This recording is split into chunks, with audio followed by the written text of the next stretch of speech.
In the past 24 hours, we've heard Secretary of State Hillary Clinton in Mexico saying America has to confront its appetite for drugs. Some say the best way to do that is to legalize marijuana. Well, today at a virtual town meeting, President Obama was bombarded with questions on the topic. Take a listen to what he had to say. I have to say that there was one question that was voted on that ranked fairly high, and that was whether legalizing marijuana would improve the economy and job creation. And I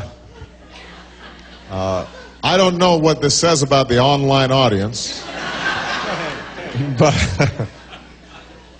I just want, I don't want people to think that this was a fairly popular question. We want to make sure that it was answered. The answer is no, I don't think that is a good strategy to grow our economy. The president sidestepped the question a bit there, but the fact remains that America's drug habit shows no signs of slowing down. Tom Foreman is here with some numbers on that, which actually may surprise you, Tom. Hi, Campbell. You know, marijuana is the United States' illegal drug of choice, according to a study by the Department of Health and Human Services, which found 14 million Americans saying they used it in the past month, and the users start quite young. The Drug Enforcement Administration says about 17% of 8th graders have tried it, almost half of high school seniors. The percentage of people using pot is generally steady, but the potency of the marijuana itself is up. The DEA says pot grown in the 1970s, for example, was less than half as strong as what people smoke today. Better growing technology has also made the cost of getting high cheaper. And that is a key problem when people start talking about legalizing marijuana. The Rand Corporation, which has studied this a good bit, says no one really knows how much it would cost to legally produce marijuana, how much would be grown, and how much it could be sold for. Presumably, like alcohol, you could not sell it to minors or drive while smoking it. But how would we pay for enforcement, Campbell? That's one of the other questions. Well, I know a lot of proponents, Tom, of legalization say taxes. Tax the marijuana that's sold. What's the counter to that? Well, you know, it could be taxed, Campbell, but Rand points out you could be talking about a big job here, policing some additional 14 million or more users of a regulated substance, even if it's legal. And that could take a lot of taxes. And if the taxes on marijuana are made too high to pay for all of this, once again, illegal pot could become popular because it could be cheaper. And there is this, the active drug in marijuana, the part that makes you high, is called tetrahydrocannabinol, or THC, and it varies from plant to plant. If the government wants to approve legal use, almost certainly there would have to be a way to determine just how powerful any pack was. Those are just some of the practical complications on top of the health and moral debates about whether this drug should be legal. Campbell? And there's plenty to talk about on that front as well. Tom Foreman for us tonight. Tom, thanks. So as I said, lots of questions about how we might legalize marijuana, but the biggest question obviously remains here, should we do it at all?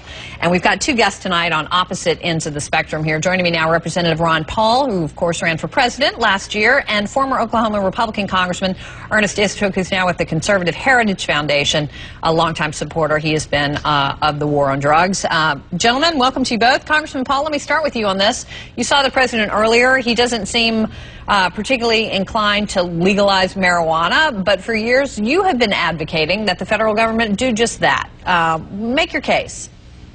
Well, I think the war on drugs in general is just a total disaster. We spend $40 billion a year, and all it does is it enhances the drug dealers. I mean, prohibition for alcohol was a disaster, and now we've done the same thing over and over again. You're only talking about going back to 1937. You know, prior to 1937, the federal government wasn't involved. That was when the first tax was placed on it.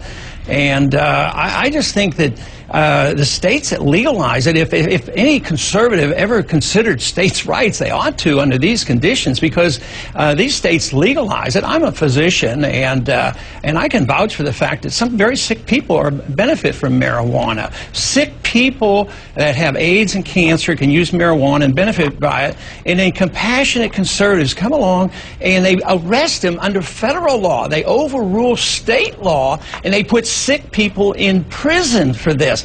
It makes no sense, and I don't know why we should be such strong supporters of Roosevelt's position to go ahead and tax and then eventually lead to making it illegal. It doesn't make a whole lot of sense. I believe in a free society and making freedom of choice. All right, let me let Congressman Istook go ahead. Sure. Well, you know, this is no time to surrender. In the last 8 years, our efforts to enforce and educate people have brought down the teenage use of marijuana by 25%. That's a significant reduction. Now, that hasn't been mentioned before, but it should be. When you're talking about so-called medical marijuana, the substance THC is actually already available in prescription form. It's a prescription drug called Marinol. It's used to treat the very things. There is no medication that is used by smoking. In fact, marijuana smoke has 4 times the tar of tobacco smoke. It has some 400 harmful substances in it. So, you know, don't tell me you need marijuana for medical purposes. And don't tell me that the cost is measured by only the cost of drug enforcement. Look at the broken homes, look at the lost jobs, look at the consequences of drug legalization generally. Now, Ron has not mentioned, but he said before, he doesn't just want to legalize marijuana, he wants to legalize drugs, period, which makes it all the more possible for marijuana to be a gateway drug to harder drugs like cocaine, opium, heroin, and so forth. All right. I'm going to let you respond to that, Congressman Paul, but I want to, with both of you, just bring the question back to the issue of violence on the border, because it's where our focus is right now, given what's happening in Mexico. And Congressman Paul, you're from Texas. You're right there on the Mexican border in your district. If marijuana were to be legalized, what would change? Well, the first thing is I don't think just legalizing marijuana would do the trick. I think we have to have a different attitude.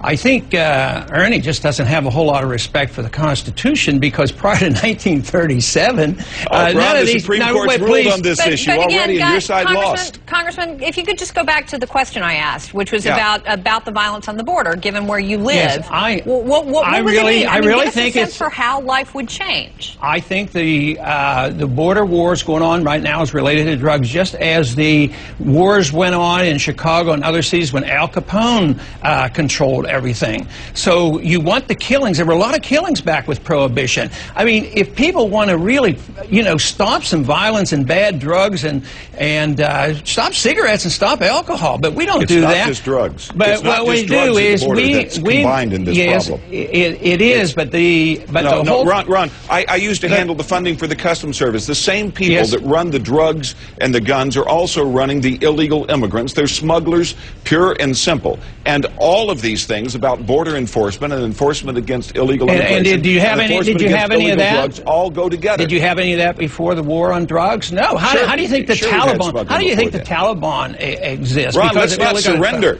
Let's not surrender and subject. Do we need new intoxicants in our society? Why do you surrender to the don't want to obey the Constitution? If you want regulations, the Supreme Court ruled 5 years ago why don't that the federal law supersedes any state law on marijuana. It said well, that is the case, but that's not the way the Constitution. Decision. Now, you know, I just don't think there's any benefit to just trying to talk over somebody. If somebody wants to ask me a question, I'll answer it, but I'm not going to try to fuss and outshout somebody. Ron, neither one of us hopefully should do that. No, let me just, because I want to get your take on this. One thing, Congressman Istook, you heard Tom Foreman a moment ago. Right. He sort of addressed this, and we have a separate issue here. The Bush administration, you know, basically they had a zero tolerance policy on marijuana, including medical marijuana. They did raids, they did prosecutions, but the Obama administration has recently announced they're not going to do that, not follow that same policy. Where do you stand on this? Do you think that's a mistake?